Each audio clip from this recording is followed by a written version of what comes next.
remarqué que, en dehors des milices et tout ce qu'on a vu, ils ont utilisé des drones. Ils ont utilisé des drones, ils ont beaucoup utilisé des drones pour quadriller certains quartiers,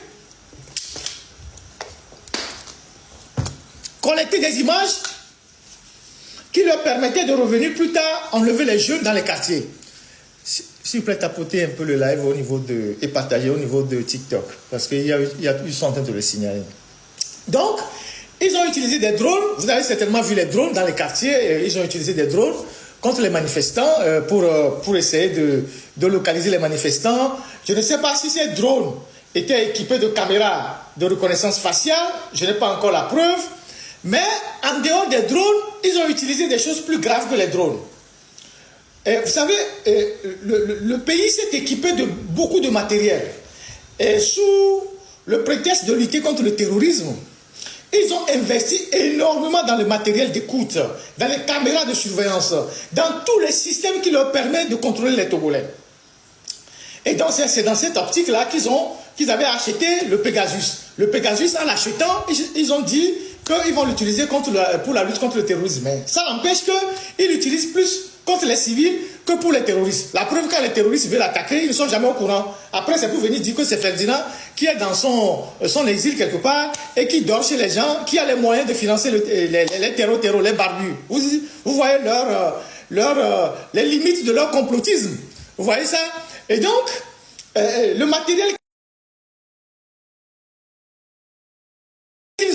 ils écoutent les opposants, ils écoutent les presses, ils écoutent les officiers, mais quand les bandits barbus là viennent pour attaquer, ils ne sont jamais au courant.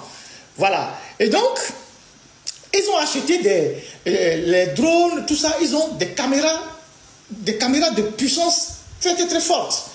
Avec décrit le mode opératoire. Comment ils font ça? Je vais vous décrire ça tout à l'heure. Ils ont des petits cartons. Ils ont des petits cartons. Des petits cartons.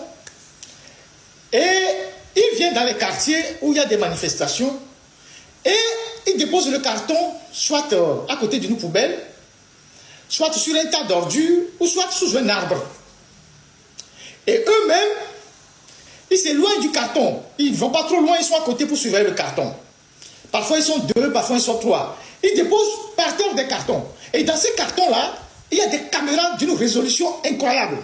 Et ces caméras sont liées à un système qui se trouve dans une maison à Agoué. C'est cette maison-là que je vais vous décrire tout à l'heure. S'il vous plaît, tapotez le live, ils sont en train de le signaler. Donc, ils viennent déposer les cartons, par exemple, tout ce qui s'est passé dans Ebé là-bas, à Dakpam et tout ça, les Akoré, tout ça. Ils ont miné là-bas avec des petits cartons qui leur permettent d'avoir des images